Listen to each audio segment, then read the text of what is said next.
lecture part. So we are basically talking about this table 2 fallacy paper, and I'm just going to give my take on this.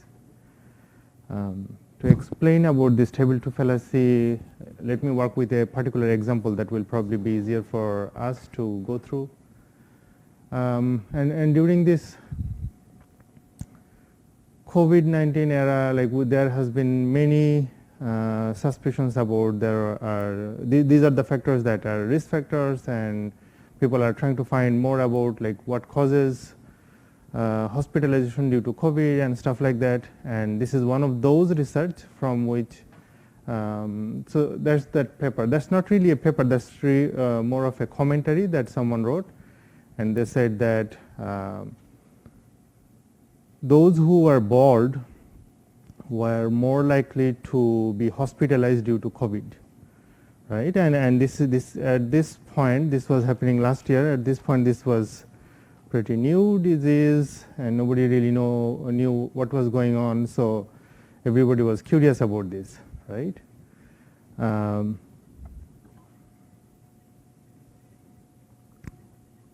So obviously there was a commentary, and then there was a letter to the editor that said that, okay, it is true that baldness and the COVID hospitalizations are related, but they did not adjust for anything, right? And so we probably need to adjust for something, because we know that there are some risk factors for the baldness. Say, for example, if you are male, you are probably more prone to be the baldness.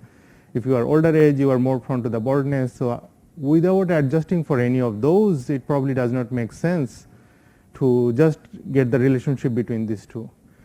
And that kind of gives you a very general sense of why we think of adjusting, because we think there is something that is confounding the relationship between the exposure and outcome, and without adjusting for them properly, you are not going to get the general idea of what is the real cause of the excess risk of this hospitalization, right? So in the next letter, what they have done is that they have adjusted for sex, age, and there were some other categories, including the cardiovascular events, but for simplicity, I'm not going to include those. I'm just going to work with sex, age, and let's just say in a very general sense, comorbidity, right? So this is my DAG.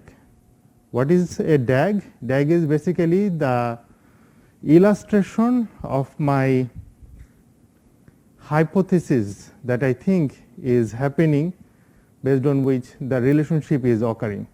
So I need to have a hypothesis of why this relationship is happening, and that then will give me an idea of what I need to adjust to get the causal effect, in some sense, of baldness on the hospitalization of the COVID-19. And this is a quote from the table 2 fallacy paper, is that causal diagram is something that represents the analyst's best understanding of the literature. Notice that it doesn't say it is the true understanding of the literature, because that's not something that we can guarantee.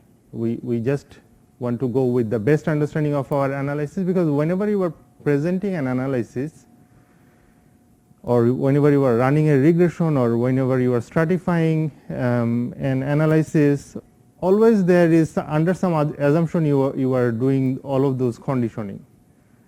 And this is the first step of laying out all of your cards, like what are the assumptions under which we are working on. Then we can talk about all those sorts of adjustment and whatnot. That's not really a problem, but we first need to lay down what is the hypothesis that we have about the data generating process. All right, so okay, now that we have our DAG, we can then think about trying to eliminate all of the red paths, which is a lay term for eliminating all of the backdoor paths, right? So in the previous plot, if you can see, there are a bunch of red paths that are existing. And this is a simple enough graph, so you can probably guess easily that you just have to adjust for sex and age to get rid of all of the backdoor paths that were existing in the previous scenario. So in this setting, and this is a graph that I drew in the Daggett, and Daggett simply says me that if I want to find a minimal sufficient adjustment set, all I need to do in this relationship is to adjust for sex and age, right? Okay. Now, let me shift my gear a bit. Now, let's just say when I run this regression, say for example, when I run this regression, what would that regression look like? On the left hand side, it will be only the outcome. On the right hand side, what will I have? I will have baldness, I will have sex, and then the age variable in that regression, right? So there are these three coefficients that I will have in that regression. Commonly, what people do is that they try to interpret all of these three coefficients that they get that are associated with all of these three coefficients that they get out of this regression. Okay, so just to test what is going on, let me just shift the gear to think that now baldness is not really my outcome. So in the second scenario, let us consider that age is really the exposure. Age is my exposure, and if age is my exposure, what does that DAG look like? Say for example, we are still operating under all of the same assumptions and all that, right? And in that scenario, what is happening is that I can see some of the green arrows, there is some black arrow and stuff like that. What does that tell us? There is no backdoor path. You do not need to adjust for anything. You just can find the crude association between age and hospitalization due to COVID-19, and you are done. So that's your association that you are looking for. You do not have to adjust for anything. So in the Daggett on the right hand side window, what it will say you that there is no adjustment necessary if you have this, right? So why would you even want to adjust for sex and baldness, right? Let's just see what happens in those scenarios. Say for example, you adjust for baldness. What it is doing is that it is inducing new backdoor paths that did not exist before, right? And in the right hand side of the Daggett, it will tell you total effect cannot be estimated because you are adjusting for something that is supposed to be a mediator in the relationship now, because age is your exposure now, and this is basically a mediator that you are adjusting. Okay, so let us think of what happens if I adjust for sex. If I adjust for sex, there is no new backdoor paths that are opening. I can still get my effect estimate without any trouble. What is happening, by the way, is that you are adjusting for a variable that is a risk factor for the outcome. What is the implication? You will get the precision higher for this scenario, right? Okay. Okay. What happens if you adjust for all, sex and baldness both in this same relationship? The total effect cannot be estimated due to adjustment of a mediator variable that you have in the analysis, right? Same number of variables. The only thing that changed is that I changed age being the exposure variable rather than baldness. Okay, let me try the last one. Let me try with the sex variable where I still have the same DAG. In this, it says that no adjustment is necessary due to estimate the total effect of sex on hospitalization because there is no red paths there. There is no open backdoor path. So we do not really need to adjust for anything. Just adjust for sex, the exposure variable, and that will give you the unbiased estimate. If you, by the way, think of adjusting for age, age is not a mediator for this relationship, and it will say that minimal sufficient adjustment set containing age for estimating the total effect of sex on hospitalization due to COVID. All you need to adjust is age. So age, if you adjust for the age variable, it's not going to be biasing your analysis. All it is doing is that it is adjusting for a variable that is a risk factor for the outcome. Again, you are increasing the precision. Okay, so if you adjust for baldness, what is happening is that this is a mediator in the relationship. Again, this total effect cannot be estimated. You can perhaps estimate the direct effect, but not the total effect. Okay. So this is a tricky one. So in this case, where sex is our exposure variable, and then you are adjusting for age variable and comorbidity variable, essentially what you are doing is that age is an independent risk factor for the outcome, comorbidity is an independent risk factor for the outcome, and then you get higher precision. You are supposed to get higher precision. What could happen, by the way, is that if age and comorbidity variables are highly correlated, due to collinearity, you might lose some precision. So you have to be a bit careful about that. So the only distinction between previous scenarios and this scenario is that ideally, if the association between age and comorbidity are not very strong, you can still gain higher precision. But if you are dealing with two variables that are highly associated with each other, due to multicollinearity, if multicollinearity is that much higher, then you could lose some precision, right? So you have to be careful about how the DAGs are being drawn in the situation. But nonetheless, theoretically speaking, there should not be any bias. So the precision loss is something else. Like if I'm talking about bias, there should not be any reason for the fear that bias is a problem. Okay, so that brings us to what is table 2 fallacy. The fallacy is like if you go to the Daggerty website, there is a simple line, and I really like this one. It says that the fallacy is the belief that all coefficients have a similar interpretation. Obviously, it does not, because depending on which is your exposure variable, your DAG is constantly changing, and so is your which variable you should adjust in that relationship. Right? So in a typical medical journal, what people do is that they report all of these three, say for example, odds ratios, adjusted odds ratios, and they try to interpret all of these odds ratios, right? Sometime what they even do is that they do not even mention what is your exposure variable explicitly. They just say, oh, these are the risk factor variables that we have, but what is the interpretation then? Under which assumption you are working then? It is not really clear, right? Okay. Other point I want to make it clear is that there is no guarantee that there will be a unique set of variables that belongs to your minimal sufficient adjustment set. It is possible that different set of variables could be in your minimal sufficient adjustment set, right? So if you are just randomly adjusting for everything that you have in your data set, what does that really mean? You have to be really careful about that before interpreting any of it. All right. So okay, we have seen what is bad. So what is it that we are supposed to do? So the general suggestion that the table 2 fallacy paper gives, which is the most important aspect of this paper, is that this problem can be easily avoided by just reporting the odds ratio or the effect estimate that you have that is associated with the primary exposure of interest. All of the secondary or the adjustment covariates that you have, you should not report those odds ratios.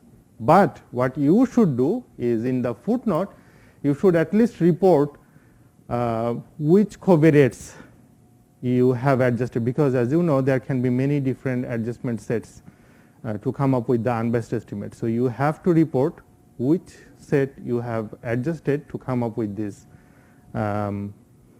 odds ratio, adjusted odds ratio for the primary exposure of interest. All right. So okay, let us run through our examples one more time.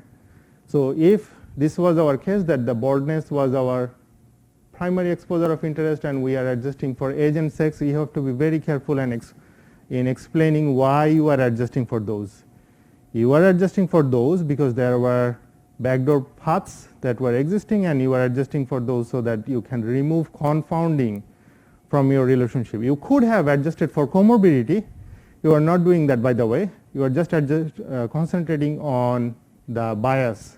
Say for example, precision is not something that you are interested in this scenario. And sometimes people go for this approach because maybe they have less number of data set and they do not want to adjust for more covariates. So like if you have more covariates and you are adjusting for more covariates in a less data scenario, sometimes that can backfire and will not give you the desired estimate that you are trying to get.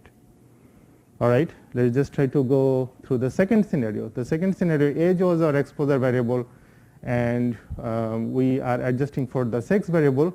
But remember that sex variable is not something that is biasing your analysis in any way. You are just adjusting for it because you are interested in increasing the precision. All right, so notice that how they are reporting. They are only reporting the odds ratio of age variable, and then they are saying which variable they have adjusted in the footnote without reporting the odds ratio for the sex variable. And then they are also saying if age is a continuous variable and you have used a cut point, what is the cut point that you have used to come up with this exposure definition. All right, and just for sake of completeness, let us just go through the last one as well, is that if sex is your exposure variable and you are adjusting for age and comorbidity, you simply report the odds ratio for sex variable and you just say which two variables you have adjusted to come up with this adjusted odds ratio. Yes?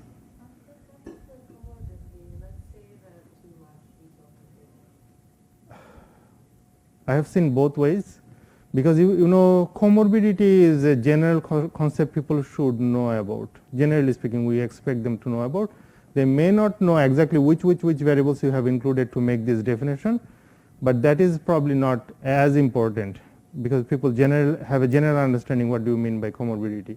But for sake of reproducibility, of course, it would be better if you just have one more footnote explaining which variables were used. Unless you are using like 10,000 variables, you can report it.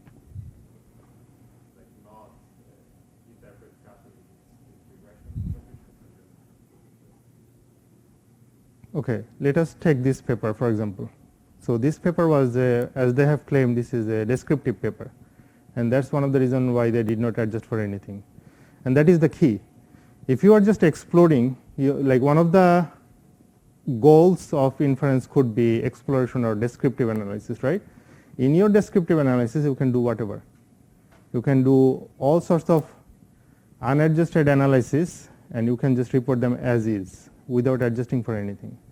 The point we are trying to make here is that if you are adjusting for something, so for example, even if you are adjusting for age variable or sex variable, which are very common to adjust for any type of analysis, you have to be clear why you are adjusting for them.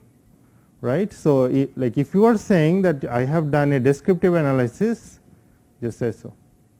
Do not try to interpret the results in any way, because like that has no interpretation. This is a crude analysis, and you know that these are confounded relationship because you have collected maybe the data set from an observational data source. But what you shouldn't do that you have unadjusted analysis and then you keep on adjusting some other variables without an explanation why you are adjusting. Yes? Okay, let me try to go through this. So notice that we have not changed our DAG in our example. The only thing that we have changed is our primary exposure of interest, right? So if COPD is your primary exposure of interest, you draw a DAG, you try to justify or find out which variables you need to adjust based on the, say for example, minimal sufficient adjustment set criterion, and then you try to, and that is a good justification for you. But as soon as you change your exposure or your target exposure variable from one variable to another variable, even if you do not change the DAG, the relationships within the DAGs are changing, and so is the minimal sufficient adjustment sets. What this author is saying that if you are like it is okay if you have multiple exposure variables of primary interest, but the only issue is that if you are using just that one regression to do all of the analysis, that is not something that is justifiable. For this association, say for example, when age is your exposure variable of primary interest, the adjustment set, and when your baldness is your primary exposure, the adjustment sets are simply different. But this author is saying that instead of reporting one table like this, if you are interested about multiple, maybe report one table for baldness, another table for age, another table for sex, or you do not have to even report in separate table. You can report it all in same table, but be clear that these are the variables that you have adjusted to come up with that adjusted analysis. So my understanding is that what you are asking is that if you are interested about several primary exposure of interest, you can do several different analyses. That is totally okay and justifiable, because you have then figured out what are the variables that you have adjusted. Otherwise, in the same regression, when you are running this one, some of these variables are basically direct effects, not total effects. But you are trying to interpret as direct effect, which is total effect, which is not okay.